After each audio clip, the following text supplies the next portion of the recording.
अगर आप भी अपनी जिंदगी को आसान बनाना चाहते हैं तो जल्दी से सब्सक्राइब कीजिए ब्रिज कन्या को। दोस्तों, धनतेरस के दिन को धूमधाम से मनाने और आभूषण, बर्तन, वाहन आदि खरीदने की परंपरा है। माना जाता है कि इस दिन इन वस्तुओं की खरीदारी से घर में खुशहाली और संपन्नता का वास होता है। भगवान धनवंतरी को समर्पित ये पर्व इस बार 23 अक्टूबर को मनाया जाएगा और दिवाली है 24 अक्टूबर सोमवार को। शास्त्रों में इस दिन को बेहद शुभ माना गया है, लेकिन इस दिन कुछ कार्यों को पूर्णतः वर्जित किया गया है। मान्यता है कि इस दिन 5 कार्य नहीं करने की बात कही गई है। अगर ये काम गलती से भी हो जाएं तो बेहद अशुभ संकेत माना जाता है। धनतेरस के दिन नए घर में रहने की शुरुआत को अशुभ माना गया है। ज्योतिष शास्त्र के अनुसार कार्तिक मास के कृष्ण पक्ष की त्रयोदशी को धनतेरस मनाए जाने का विधान है। इस दिन गृह प्रवेश पूर्णतः वर्जित है। ऐसा करने पर घर के मुखिया या मालिक की सेहत पर बुरा असर पड़ता है। परिवार के अन्य सदस्य भी गंभीर बीमारियों का शिकार हो सकते हैं। इससे बचने के लिए धनतेरस के दिन गृह प्रवेश नहीं करना चाहिए। ऐसी मान्यता है कि धनतेरस में भगवान धनवंतरी को प्रसन्न करने के लिए पूजा और उनकी आराधना की जाती है। इसके अलावा देवी लक्ष्मी के आगमन की तैयारियां भी हो जाती है। देवी लक्ष्मी जो धन और संपदा की देवी है, तो भगवान धनवंतरी सुख और स्वास्थ्य के देवता है। इन दोनों का आगमन मुख्य द्वार से होता है। ऐसे में अपने घर में मुख्य द्वार पर जूते या फिर चप्पल ना रखें, क्योंकि ये उनके अपमान और गंदगी का स्रोतक मानी जाती हैं। धनतेरस से पहले ही घर की साफ सफाई की जाती है, क्योंकि देवी लक्ष्मी और भगवान धनवंतरी और भगवान गणेश घर में प्रवेश करते हैं। इनके आगमन के लिए हर व्यक्ति तैयारी करता है। इसमें सबसे जरूरी पहलू गंदगी और कूड़ा कचरा है। लोग घर की सफाई तो कर लेते हैं, लेकिन कचरा घर के किसी कोने में जमा कर देते हैं। इससे घर में नकारात्मक ऊर्जा का संचार बढ़ जाता है, जिससे घर में अशुभ होने की संभावना बढ़ जाती है। धनतेरस भगवान धनवंतरी के लिए पूर्णतः समर्पित पर्व है। इस दिन उनकी पूजा का विधान है, लेकिन लोग इस दिन सिर्फ देवी लक्ष्मी और कुबेर जी की पूजा कर लेते हैं और धनवंतरी जी की आराधना भूल जाते हैं। ऐसा करने पर भगवान धनवंतरी का कोप तो आपको सहन करना ही पड़ता है, साथ ही कुबेर जी और लक्ष्मी जी के कोप का भी भागी बनना पड़ता है। ऐसा होने पर आपके यहाँ अशुभ घड़ी की शुरुआत हो जाती है।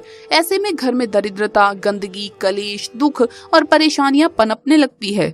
धनतेरस को सबसे खुशहाली का पर्व माना गया है। मान्यता है कि भगवान धनवंतरी इस दिन स्वर्ग से निकलकर पृथ्वी का भ्रमण करते हैं। इस दौरान वो अपने भक्तों के घरों में प्रवेश कर उन्हें स्वास्थ्य लाभ और बीमारियों से बचने का वरदान देते हैं। वहीं जिस घर में इस दिन कलह होता है, वहां धनवंतरी प्रवेश नहीं करते और उनका कोप परिवार के सदस्यों पर पड़ता है। धनवंतरी के नाराज होने पर घर में बीमारियों का वास हो जाता है। अगर आप धनतेरस की रात सिर्फ कुबेर जी की पूजा ही करने वाले हैं तो ये गलती बिल्कुल भी ना करें। कुबेर जी के साथ माता लक्ष्मी और भगवान धनवंतरी की भी उपासना जरूर करें, वरना पूरे साल बीमार रहेंगे। ऐसी मान्यता है कि धनतेरस के दिन शीशे के बर्तन नहीं खरीदने चाहिए। धनतेरस के दिन आपको घर में झाड़ू जरूर खरीद करके ले आनी चाहिए।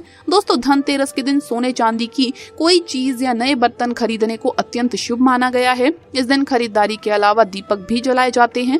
इस दिन घर के प्रवेश द्वार पर दीपक जलाएं, इससे परिवार की लौ हमेशा बनी रहती है। तो ये गलती आप ना करें। मुख्य द्वार पर रात को पूजा के बाद अंधेरा न रहने दें, वहाँ पर रोशनी का प्रबंध करें और दीपक जरूर लगाइए। और रात को दोस्तों सोने से पहले उस दीपक को चेक करें, उसमें तेल अगर खत्म हो गया हो तो तेल जरूर डालिए। इस दिन आप कुछ विशेष चीजें अगर घर लेकर आते हैं तो बहुत ही शुभ रहता है।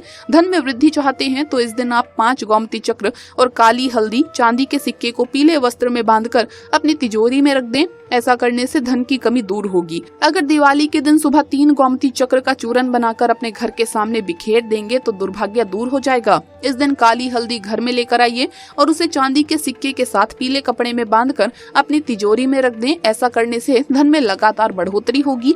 दिवाली की रात अपनी तिजोरी में कमल गट्टे को रख दें। इसे तिजोरी में रखने से पैसों की कमी नहीं रहती, ना ही कभी भी तिजोरी खाली रहती है। इसके अलावा इस दिन माँ लक्ष्मी को कमल गट्टे की माला अर्पित करें। ऐसा करने से माँ लक्ष्मी की कृपा आप पर बरसती रहेगी। इस दिन घर में हत्ता जोड़ी लेकर के आइए और इसे सिद्ध करके अपनी तिजोरी में रख दें। ऐसा करने से धन लाभ होगा। दिवाली की रात को लक्ष्मी जी की पूजा के बाद एकाक्षी नारियल को अपने घर में या तिजोरी में रख दें। इससे धन की कमी दूर होगी। दरअसल एकाक्षी नारियल को माता लक्ष्मी का स्वरूप माना जाता है। चलिए अब आपको बता दें कि इस दिन आपको क्या खाना चाहिए और क्या नहीं खाना चाहिए। तो दोस्तों, इस दिन केला खाना बहुत ही ज्यादा शुभ माना जाता है। इस दिन आपको मांस मदिरा का सेवन नहीं करना चाहिए। चाहिए। गलती ना करें ये आप, मांस मदिरा इस दिन ना खाएं। गाय को आपको इस दिन केला जरूर खिलाना चाहिए, इससे आपको सभी देवताओं का आशीर्वाद भी प्राप्त होता है। क्योंकि गाय को अगर आप प्रसन्न करते हैं, गाय की पूजा करते हैं दोस्तों, तो आपको सभी देवी देवताओं का आशीर्वाद जरूर प्राप्त होगा। झाड़ू आपको इस दिन छुपा कर रखनी चाहिए दोस्तों। हमेशा ही ऐसे में झाड़ू को रखें कि किसी की नजर इस पर ना पड़े, लेकिन खास इस दिन आप झाड़ू को छिपा कर रखें कि किसी की भी नजर झाड़ू पर नहीं पड़नी चाहिए। आपको इस दिन अपने घर के बाथरूम में नमक जरूर रखना चाहिए, क्योंकि घर में सबसे ज्यादा नकारात्मक शक्तियां बाथरूम में ही होती है, और वहां पर नमक आप रखेंगे तो ये घर की नकारात्मकता को समेट लेता है। और इस नमक को आप अगर हर हफ्ते बदलते रहे तो और भी ज्यादा शुभ रहेगा। हल्दी में आपको अपने घर की जो भी हल्दी है किचन में, उसमें एक सुपारी डाल देनी चाहिए। इससे क्या होगा दोस्तों कि आपके घर की नकारात्मकता का आपके घर की किचन पर कभी भी प्रभाव नहीं पड़ेगा। दोस्तों हल्दी भी आपके घर की नकारात्मकता को अपनी ओर खींचती है, तो अगर आप उसमें सुपारी डाल देंगे तो आपके किचन की पवित्रता कभी भी दूर नहीं होगी। और जब ये हल्दी खत्म हो जाए तो इस सुपारी को आप किसी पेड़ की जड़ में, किसी पवित्र पेड़ की जड़ में चढ़ा आए। इसके अलावा आपको घर के किचन में नमक में लौंग डालना चाहिए। जैसा कि मैंने आपको बताया कि नमक भी आपके घर की नकारात्मकता को खींचता है, लेकिन दोस्तों आपके किचन का जो नमक है उसके अंदर अगर नकारात्मकता का वास हो जाए तो ये आपकी सेहत पर असर डालता है। इसीलिए किचन में नमक में आप 2 लौंग डाल लीजिए, इससे आपके किचन का नमक भी पवित्र रहेगा। आपको अपने घर के उत्तरी पूर्वी कोने में 2 कपूर की गिट्टियां रखनी चाहिए। इस दिन दोस्तों आपको अपने घर में खुशहाली का माहौल बनाकर रखना चाहिए। अगर आपको लगता है कि आप पर कोई नकारात्मकता का प्रभाव है, आपका मन किसी भी कार्य में नहीं लगता है, हर वक्त उदास रहता है, तो आपको इस दिन रात के समय ये काम जरूर कर लेना चाहिए। रात को सोते समय आप अपने तकिए के नीचे 2 इलायची जरूर रखें दोस्तों, और अगले दिन इस इलायची को घर से बाहर कहीं दूर फेंक दें। तो इससे आपके ऊपर जितनी भी नकारात्मकता का प्रभाव है वो इलायची अपने अंदर समेट लेगी, और इसे घर से बाहर फेंक देंगे तो आपके घर से दूर हो जाएगी नकारात्मकता। दोस्तों धनतेरस के दिन और दिवाली के दिन सुबह सुबह अपने घर के मुख्य द्वार पर कुमकुम और हल्दी से स्वास्तिक जरूर बनाइए। इससे माँ लक्ष्मी प्रसन्न होंगी और ऐसे में घर में जरूर प्रवेश करेंगी। इस दिन गायत्री मंत्र सुनना बहुत ही ज्यादा शुभ रहता है। आप रात के समय अपने घर के मुख्य दरवाजे पर दीपक जरूर लगाइए, क्योंकि इस दिन आप वहां पर अंधेरा रहने देने की गलती ना करें। रात को पूजन के बाद आप सोने से पहले वहां एक दीपक जरूर रखें, और उसमें सोने से पहले तेल खत्म हो जाए तो दोबारा उसमें तेल डाल दें, क्योंकि मुख्य द्वार पर अगर अंधेरा रहेगा तो ऐसे में माँ लक्ष्मी प्रवेश नहीं करती। मुख्य द्वार पर रोशनी का प्रबंध करें और वहाँ कोई भी रुकावट नहीं होनी चाहिए। कई लोगों के घर के मुख्य द्वार पर जूते चप्पल बिखरे रहते हैं, तो ऐसा ना होने दें। वहां पर किसी भी तरह की कोई भी रुकावट अगर हो तो माँ लक्ष्मी प्रवेश घर में नहीं करती हैं। इस दिन आप अपने घर के मुख्य द्वार पर एक लाल कपड़े में फिटकरी बांध करके लटकाइए। ऐसे लटकाइए कि किसी को भी दिखाई ना दे। रात को लक्ष्मी पूजन के बाद आप ये काम कर सकते हैं। इससे दोस्तों आपके घर में कभी भी नकारात्मकता प्रवेश नहीं करेगी। लक्ष्मी पूजा के समय 5 गोमती चक्र पल्लू में बांधकर आप पूजन करें, और लक्ष्मी पूजन के बाद इन गोमती चक्र को आप एक पीले रंग के कपड़े में बांधकर अपने घर की तिजोरी में रखें।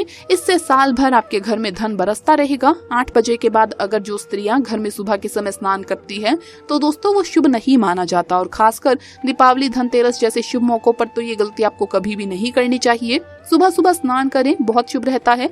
8 बजे के बाद अगर आप स्नान करते हैं तो ये शुभ नहीं है।